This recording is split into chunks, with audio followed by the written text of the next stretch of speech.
Nós vamos ler aí a partir do versículo 1, que fala assim: Tinha Ezequias 25 anos de idade, quando começou a reinar, e reinou por 29 anos em Jerusalém. E era o nome da sua mãe Abia, filha de Zacarias. E fez o que era reto aos olhos do Senhor, conforme tudo fizera Davi, seu pai. Ele, no primeiro ano de seu reinado, no primeiro mês, abriu as portas da casa do Senhor e as reparou. Trouxe os sacerdotes, os levitas, e os ajuntou na praça oriental. E lhe disse: Ouve-me, ó levitas, santificai-vos agora, e santificai a casa do Senhor, Deus de vossos pais, e tirai do santuário a imundícia, porque nossos pais transgrediram e fizeram o que era mal aos olhos do Senhor, nosso Deus, e o deixaram e desviaram o rosto do tabernáculo do Senhor, e lhe voltaram as costas. Também fecharam as portas do alpendre e apagaram as lâmpadas, e não queimaram incenso, nem ofereceram holocaustos no santuário do Deus de Israel. Pelo que veio grande ira do Senhor sobre Judá e Jerusalém, e os entregou à perturbação, à assolação e o assobio, como vossos estáis vendo com os vossos olhos. Porque eis que os nossos pais caíram à espada, e os nossos filhos, as nossas filhas, as nossas mulheres estiveram por isso em cativeiro.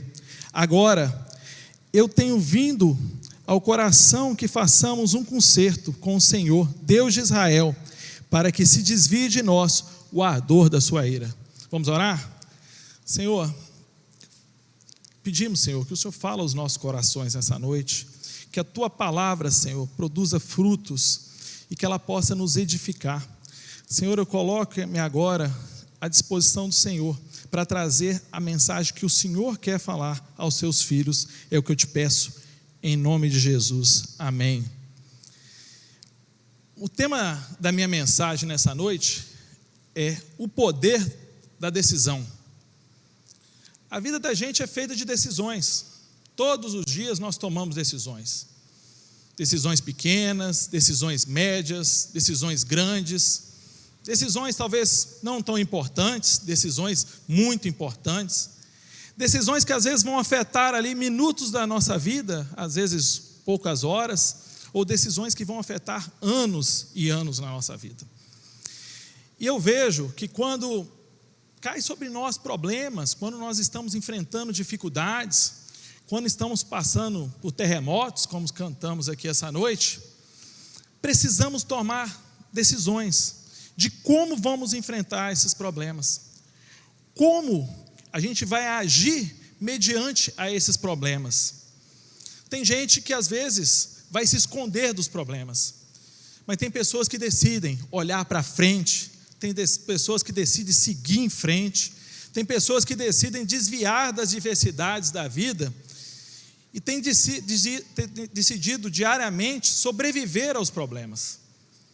E é nesse intuito que eu quero trazer essa palavra nessa noite, porque a forma que você enxerga a situação vai ser a forma como você vai agir nela.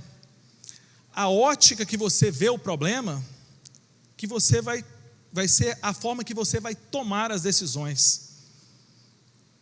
Eu, por exemplo, quando eu estou pregando assim, que eu vejo alguém saindo, eu já olho e falo assim: olha, está tão bom que já vai chamar mais gente para escutar. É a forma que você age, é a forma que você quer decidir ver aquela situação. E nessa história que eu li, uma pequena parte dela, que é a história de Ezequias, a gente vê um rapaz que ele decidiu mudar aquela situação que estava vivendo Judá naquele período. A gente vê um rapaz com 25 anos de idade que assume um trono todo destruído, problemático. Ele não tinha exército, não tinha dinheiro, ele vivia vassalo de um outro país, ele era escravo da Síria, por assim dizer, ele tinha que pagar tributos, um governo arruinado, mas ele decide enxergar a situação de forma diferente. E é sobre a vida de Ezequias que eu quero refletir com você nessa noite, e a gente tirar exemplos da vida dele, para que nós possamos agir como Ezequias. Mas para me contar a história de Ezequias, eu tenho que voltar um pouquinho na história, para explicar para você por que o país estava vivendo aquela situação. Ezequias se tornou rei com 25 anos após a morte do seu pai, Acás. Acás era um rei terrível. Ele foi uma catástrofe. Ele era péssimo. Foi um péssimo administrador, foi um péssimo rei, foi um rei idólatra. Ele fez coisas inimagináveis em Israel. Ele destituiu os sacerdotes, ele fechou o templo. Ele se tornou escravo, né? Se tornou vassalo da Síria para não ser destruído, e com isso ele teve que pagar altos tributos à Síria. Economicamente, Judá estava arrasada, as famílias destruídas, o templo não funcionava mais, e Ezequias cresceu nesse ambiente, ele cresceu nessa condição, ele conheceu essa história. E quando ele assume o reinado, com 25 anos de idade, ele resolve ser diferente. Ele decide ser diferente. E a primeira coisa que eu quero mostrar para você nessa noite, primeiro exemplo que eu tiro da vida de Ezequias, é que a herança só será sua apenas quando você decidir tomar posse dele. A herança só será sua quando você decidir tomar posse dela. Não sei se você sabe, você pode receber uma herança, mas você pode abrir mão dela. Você não é obrigado a ficar com a herança. Você pode, um tio seu morreu e deixou uma casa, e você vê que aquela casa é um problema, aí você abre mão daquela casa. Se não tiver um outro parente que receba a casa, quem fica com a casa é o Estado. Então, Ezequias, ele viveu, vendo o pai dele viver aquela situação problemática, mas a primeira atitude que Ezequias decide é ser diferente do seu pai. Então, Ezequias, ele cresceu vendo a derrota, a humilhação, ele viveu no meio daquele caos. Ele sabia que o trono não tinha dinheiro, ele sabia que as finanças estavam destruídas, ele sabia que o reino não possuía exército, mas ele toma uma decisão, ele quer ser diferente do pai dele. E às vezes a gente vê pessoas presas a heranças, a situações vividas pelos pais, vividas pela sua família. Eu já conversei com pessoas que falam assim: Fernando, lá em casa todo mundo teve câncer. Minha tia teve câncer, minha avó teve câncer, minha mãe teve câncer. Muitas pessoas morreram de câncer, e eu sei que o meu destino é morrer de câncer. Tem pessoas que falam assim: lá em casa todo mundo separou, nenhum casamento lá em casa deu certo, eu tenho certeza que o meu casamento não vai dar certo. Então o que eu quero dizer para você nessa noite, quem determina como você vai viver é você, e não as circunstâncias que estão ao seu redor. Quem determina como vai ser a sua vida é você. Não interessa como seu pai foi, não interessa a vida que ele levou, não interessa a vida que os seus pais tiveram, não interessa os problemas que houveram no passado. Quem toma e dá destino à sua vida é você. Ezequias é um exemplo disso. Olha comigo aí no versículo 10, olha o que ele vai falar. Primeiro ele vai fazer ali todo um diagnóstico do reino. Vamos ler ali a partir do versículo 6. Ele vai falar assim, ele vê que a situação está difícil, e ele falando para o povo: porque nossos pais foram infiéis, e fizeram o que era mal aos olhos do Senhor nosso Deus, e o abandonaram, desviaram o seu rosto do tabernáculo do Senhor, e lhe viraram as costas, também fecharam as portas do pórtico, apagaram as lâmpadas do santuário, não queimaram incenso, nem ofereceram holocaustos no santuário ao Deus de Israel. Por isso a ira do Senhor veio sobre Judá e Jerusalém, e ele os transformou em objeto de espanto, de horror, de vaias, como vocês estão vendo com seus próprios olhos. Primeira coisa que Ezequias faz é o diagnóstico da situação. Ele vê que aquela situação que o povo estava vivendo era por causa do que os pais tinham feito, mas ele decide: vamos mudar essa situação. Aí no versículo 10 ele vai falar: agora estou resolvido a fazer uma aliança com o Senhor, Deus de Israel, para que o furor da sua ira se afaste de nós. A segunda coisa que eu aprendo com Ezequias: não importa que você tenha dinheiro, não importa se você está sem dinheiro, não importa se você está passando alguma dificuldade, não importa se você está com um problema de saúde, o que você precisa na sua vida é a presença do Senhor. Ezequias decidiu que ia seguir o Senhor. Você precisa de Deus na sua vida, é isso que nós precisamos. Ele sabia que ele podia não ter dinheiro, ele podia saber que o trono estava falido, ele podia saber que não tinha exército, mas a primeira coisa que ele decide é: eu vou fazer uma aliança com o Senhor. Quando nós estamos passando por situações difíceis, nós precisamos entender que a nossa aliança é com Deus, que o nosso Deus é poderoso para mudar essa situação, e que não interessa o que você está vivendo, não interessa o que está passando à sua volta, não interessa como você está levando essa situação, mas o que você precisa é de Deus na sua vida. E Ezequias abriu o templo, ele falou: olha, não vamos fazer reforma financeira, reforma tributária, nós não vamos preocupar aqui em arrecadar impostos, nós vamos preocupar aqui em reconstruir o exército, nós vamos preocupar primeiro naquele que pode mudar a nossa situação, que é Deus, e com Ele nós vamos fazer uma aliança.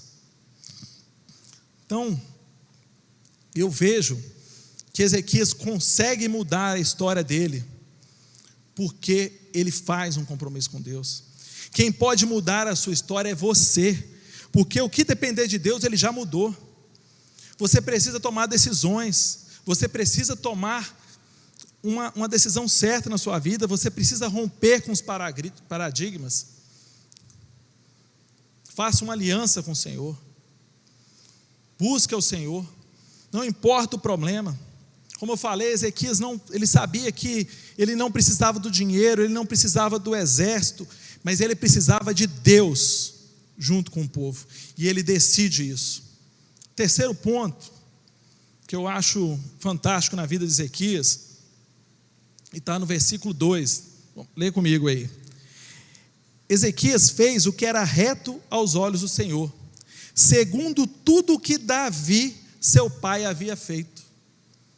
Davi era pai de Ezequias? Não, pai de Ezequias era Acás, mas Davi era ancestral, né? Ezequias era descendente de Davi, Ezequias era descendente de Davi. Ezequias, ele decide seguir os caminhos, não do seu pai Acás, que ele sabia que tinha cometido vários erros, mas ele decide seguir o exemplo do seu pai Davi. Então, o que eu quero dizer, em terceiro lugar na sua vida, que se você quer tomar decisões certas, se você quer seguir em frente, procure bons exemplos para seguir. Sempre vão existir pessoas boas e pessoas más perto de você. A escolha de quem vai seguir é sua. Sempre vai existir pessoas que vão te levar para bons caminhos e pessoas que vão te levar para maus caminhos. A escolha é sua. Ezequias escolheu seguir os passos de Davi, não de Acás. Ele decidiu seguir os passos daquele que ele sabia que tinha bons exemplos. E quando você achar que não tem exemplo positivo perto de você, volte para a Bíblia. A Bíblia é recheada de bons exemplos. Aqui nós encontramos famílias que deram certo, nós encontramos casamentos que deram certo, nós encontramos pessoas que foram bem-sucedidas, que erraram. A Bíblia é fantástica por isso, porque ela aponta os erros, mas mostra que aqueles que decidiram seguir adiante com Deus, deram certo. Ezequias cometeu erros também, mas ele queria seguir os caminhos certos. Quarto, que eu quero falar para você nessa noite, está no versículo 3, leia comigo aí, ó. No primeiro ano do seu reinado, no primeiro mês, abriu os portões da casa do Senhor e os reparou. Eu acho fantástico nesse comecinho aqui, que fala assim, ó: no primeiro ano, no primeiro mês, Ezequias não deixou para amanhã o que ele podia fazer hoje. Quem quer mudar, não espera amanhã, muda hoje. Quem quer mudar, não espera amanhã, não espera, amanhã eu vou resolver isso, amanhã eu vou fazer um regime, amanhã eu vou reconciliar com aquele amigo, amanhã eu vou reconciliar com a minha esposa. Não, quem é decidido, decide hoje. Quem quer fazer, faz hoje. Tem duas coisas que você não consegue mudar. Você não consegue mudar ontem e você não consegue mudar o amanhã. Porque não adianta eu falar assim, eu vou estudar amanhã. Não, estuda amanhã hoje. Eu vou fazer isso amanhã. Não, você tem que fazer agora. O que você pode fazer é hoje. Você não consegue fazer o que você queria fazer amanhã hoje. Não é possível. Então tem muita gente que não muda porque está deixando para amanhã. Amanhã eu busco o Senhor. Eu vou mudar minha vida. O ano que vem, quando está chegando no finalzinho do ano, é danado para isso, né? Está dezembro ali, a pessoa, o ano que vem eu vou mudar. O ano que vem eu vou ser diferente. Semana que vem eu vou fazer isso. Não, se você tem que fazer, faça hoje. Hoje é o dia mais importante da sua vida. Porque nós não sabemos nem se teremos amanhã. Nós não conhecemos o amanhã. Se você quer mudar, se você quer tomar decisões, tome hoje. Se você está em dúvida, tome essa decisão hoje. Uma decisão sua pode mudar a sua história. E Ezequias fez isso. Ezequias não esperou passar algum tempo. Não, vamos aqui planejar a abertura do templo. O texto é claro. No primeiro ano, do primeiro mês, eu acho que ele não abriu no primeiro dia do reinado, mas no primeiro mês, nos primeiros 30 dias, ele reabriu um templo que estava fechado há anos. Ele decidiu. Ele tomou uma atitude. Então, se você tem que tomar decisões na sua vida, não deixe para amanhã. Pare de postergar. Pare de deixar para depois. Tome decisões hoje na sua vida. Vamos caminhar um pouquinho aqui. Quero mostrar para vocês aqui no capítulo 30, segundo Crônicas 30, está assim: Ezequias convida todo o povo para vir a Jerusalém. É o título, né? Ezequias convida todo o povo para vir a Jerusalém para celebrar a Páscoa. Eu não vou ler o capítulo todo, mas esse capítulo conta que Ezequias, ele vai mandar cartas para todas as tribos de Israel, porque ele tinha decidido que iria fazer a celebração da Páscoa, né? A Páscoa é o memorial que Deus deixou ali para o povo, que relembra a saída do povo do Egito, né? Quando eles eram escravos no Egito. Então, a quinta coisa que Ezequias fala para mim e fala para você nessa noite é: o Deus que fez é o mesmo Deus que faz. O Deus que fez é o mesmo Deus que faz. Por que Ezequias fez questão de celebrar a Páscoa? Ele queria, com aquele memorial, trazer à memória daquele povo o que Deus já tinha feito com aquele povo lá no Egito, tirando eles de uma situação muito pior, quando eles eram escravos no Egito.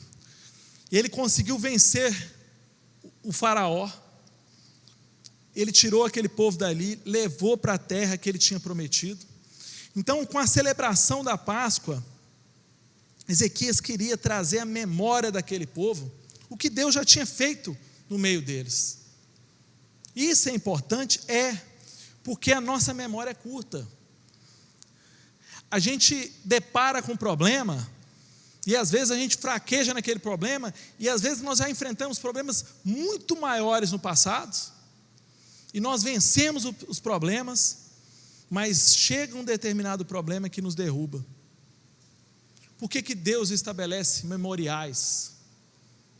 Para que nós possamos relembrar o que Deus fez na nossa vida. É importante a gente relembrar, a gente buscar na memória. Tem uma música que fala isso, né? Vou buscar a memória o que me traz esperança. Ezequias queria levar aquele povo a relembrar o que Deus já tinha feito no meio do povo de Israel. Porque ele abriu o templo, ele voltou a fazer a celebração, mas aquele povo era um povo ainda desconfiado, era um povo sofrido, era um povo oprimido. Então ele queria mostrar ao povo, trazer à memória deles o que Deus já tinha feito no passado. Isso traz para a minha vida, para a sua vida, que nós devemos relembrar o que Deus tem feito. Tem um outro cântico que fala, né? Quantas bênçãos são recebidas da divina mão, uma a uma, todas de uma vez. Aí eu esqueci o resto. Obrigado, Rita. Você está de máscara, ficou difícil de eu entender, mas eu lembrei aqui o pedacinho, pelo menos o ritmo deu para lembrar. Mas o que essa música quer trazer para nós? Contar. Tem pessoas que usam até anotar as orações que são respondidas, os milagres que são realizados na nossa vida, e a gente acaba esquecendo disso. A gente acaba esquecendo do que Deus já fez no nosso meio, o que Deus já fez na nossa vida, na nossa família. Então, Ezequias queria mostrar para aquele povo, para que ele olhasse para trás e mostrasse para eles: olha o que Deus já fez aos nossos pais, e olha o que Deus vai fazer no nosso meio. Sexto ponto aqui, lá no capítulo 32, no versículo 1, 2 Crônicas 32, 1, vai falar assim, depois dessas coisas e desta fidelidade, Senaqueribe, rei da Síria, invadiu Judá e sitiou cidades fortificadas, com a intenção de conquistá-las. E é interessante que o escritor aqui de Crônicas, ele fez questão de escrever, depois dessas coisas e dessa fidelidade. Eu acho que ele foi até meio irônico assim, né? Depois de tudo que Ezequias fez, depois de toda a fidelidade que ele mostrou a Deus, veio o rei da Síria, Senaqueribe. A Síria tinha dominação sobre Judá. Como eu falei, o pai de Ezequias, Acás, ele pagava tributos à Síria para não ser morto. Ele pagava pela sua liberdade e a liberdade do povo. Ele pagava por essa liberdade. E uma das atitudes que Ezequias fez, ele falou assim: não, nós não vamos pagar mais, nós não temos dinheiro, tudo está quebrado, nós não temos condição, porque não era uma questão só financeira, né? Ali eles juntavam alimentos e mandavam para a Síria, eles plantavam e colhiam, e parte da colheita ia para a Síria. É como se o Brasil arrecadasse os impostos e fosse para a Argentina, por exemplo. Se arrecadava tudo no país e era levado para a Síria. E Ezequias decidiu que isso não podia continuar. Só que Senaqueribe, que era o rei na época, né, era filho do rei que tinha vencido Acás, que era o Tiglat-Pileser, ele falou: não, vamos lá, e vamos mostrar para Senaqueribe quem é a Síria. E a Síria era um povo altamente, eles eram maus. Pensa um exército mau, eles plantavam terror mesmo. Quando eles invadiam um país, eles faziam questão de matar crianças, matavam cidades inteiras. Os reis eram empalados e levados na frente da batalha. Eles eram terríveis mesmo. Conta a história que era um dos exércitos mais traiçoeiros e mais mal da história. E esse homem se levanta contra Judá. E é interessante que, como eu falei aqui, o escritor fez questão de falar que depois de que Ezequias foi fiel, veio Senaqueribe. E às vezes parece que isso acontece na nossa vida, né? Parece que tudo está sendo um complô contra nós, as coisas estão indo bem, eu tenho seguido o Senhor, eu tenho louvado, eu tenho feito as coisas, mas tem dado errado na minha vida. E mesmo assim, Ezequias ficou fiel ali. Por quê? Porque o sexto ponto dessa mensagem é: o deserto mostra quem somos. Esse eu copiei da mensagem de domingo, né, que o senhor pregou. O deserto vai mostrar quem nós realmente somos. Se realmente nós somos fiéis, se realmente nós temos sido fiéis, nós temos feito uma aliança com Deus, ou se realmente, quando aparecer o problema, nós vamos correr. E é interessante que lá no versículo 7, Ezequias dá a resposta, olha, 32:7. Ele vai falar para o povo: sejam fortes e corajosos, não tenham medo, nem se assuste por causa do rei da Síria, nem por causa de toda a multidão que está com ele, porque conosco está alguém que é maior do que o que está com ele. Com ele está o braço de carne, mas conosco está o Senhor, o nosso Deus, para nos ajudar, para nos guerrear as nossas guerras. Ezequias não tibiou, ele não fraquejou, ele falou: não, está vindo aí uma multidão, quem está conosco é muito maior do que eles. Nós não precisamos de exército, nós não precisamos de dinheiro, nós não precisamos de nada, mas nós precisamos da presença do Senhor, porque se o Senhor está conosco, a nossa situação vai mudar.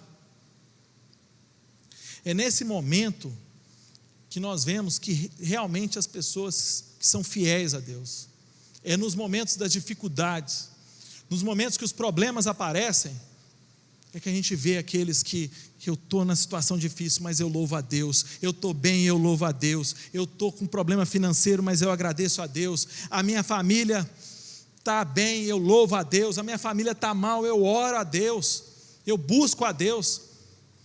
Não vai ser um problema que vai me fazer afastar do Senhor. Ezequias retifica o seu compromisso do início do seu reinado. Ele não recua no deserto ou na situação difícil, ele continua firme. E ele vai e busca o Senhor. E o sétimo ponto que eu quero trazer nessa noite, como eu falei, tem hora que parece que está tudo indo, que está tudo bem com Deus, mas as coisas parecem dar problema. E o sétimo ponto é que Deus quer usar a sua vida para fazer propaganda. Olha lá no versículo 20. Então o rei Ezequias e o profeta Isaías, filho de Amós, oraram por causa disso e clamaram ao Senhor. E o Senhor enviou um anjo que destruiu todos os homens valentes, os chefes, os príncipes no arraial do rei da Síria. E este, com o rosto coberto de vergonha, voltou para sua terra. Quando ele entrou no templo de seu Deus, os seus próprios filhos ali o mataram à espada. Assim o Senhor livrou Ezequias e os moradores de Jerusalém das mãos de Senaqueribe, rei da Síria, e das mãos de todos os inimigos, e lhe deu paz de todos os lados. Às vezes você faz tudo certo, mas parece que está tudo dando errado. Sabe por quê? Porque Deus quer mostrar para os outros o que Ele vai fazer na sua vida. Se as dificuldades, se os problemas não têm autoridade na minha vida para me destruir, eles são para me promover. Quem promoveu Davi? O gigante Golias. Quem promoveu Daniel? Os leões. Quem promoveu os amigos de Daniel? A fornalha. Quem promoveu Ezequias? Senaqueribe. É nos momentos de dificuldade que Deus vai mostrar aos outros o que Ele vai fazer na sua vida. É nos momentos que você vai passar as maiores situações difíceis, é que Deus vai mostrar para os outros o que Ele tem feito na sua vida. Lá no versículo 23 vai falar assim, olha como que mudou a história de Ezequias.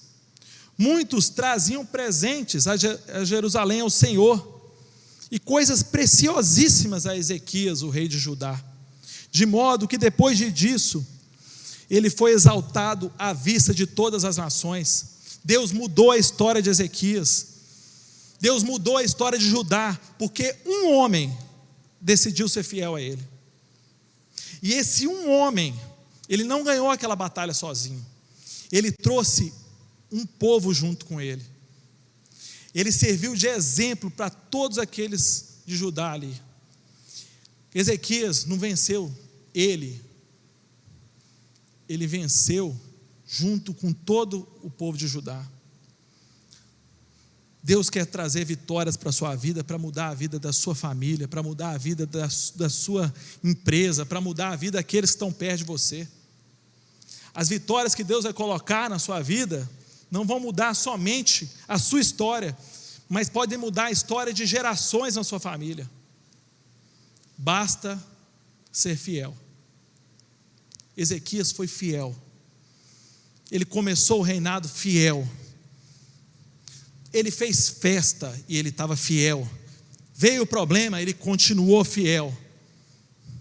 E Deus honrou a sua fidelidade. Para fazer uma aplicação final aqui, quero dizer para vocês que muitas vezes nós vamos deparar com situações onde as demandas vão tentar roubar a essência do que nós precisamos. Por muitas vezes vai parecer que você precisa mais de dinheiro do que de Deus, mais de saúde do que de Deus, mais do que uma vacina do que de Deus. E aqui eu não estou abrindo um parênteses aqui, né? Não estou falando contra a vacina, glória a Deus que ela venha, né? Se ela vier vai ser muito bom, mas ela não pode dominar também a nossa vida, né?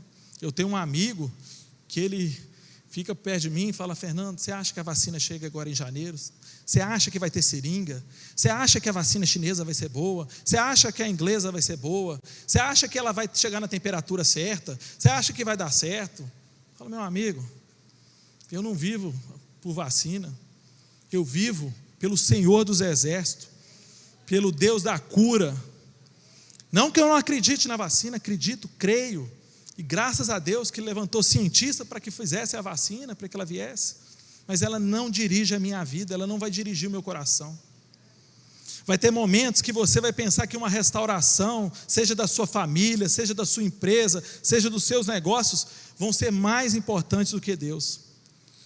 Muitas vezes nós vamos estar envolvidos em situações que vão nos passar uma leitura muito errada do que precisamos de verdade.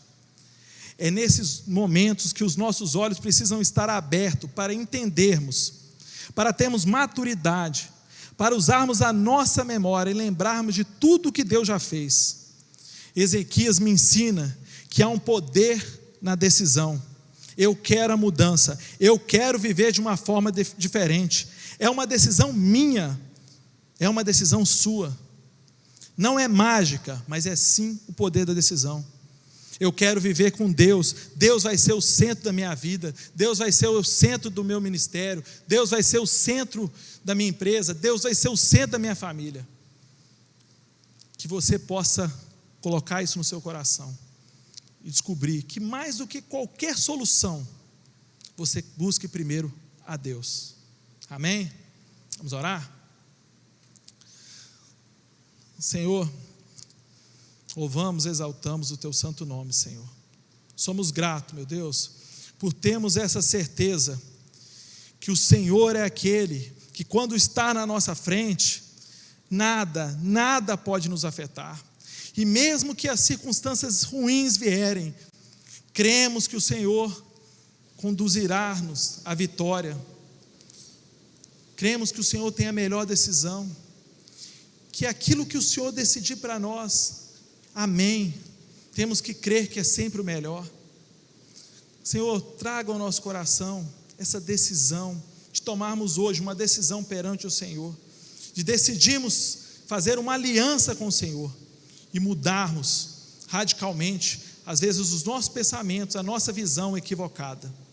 Senhor, te agradecemos por tudo, Te agradecemos por cada vida aqui presente nessa noite, em nome de Jesus. Amém.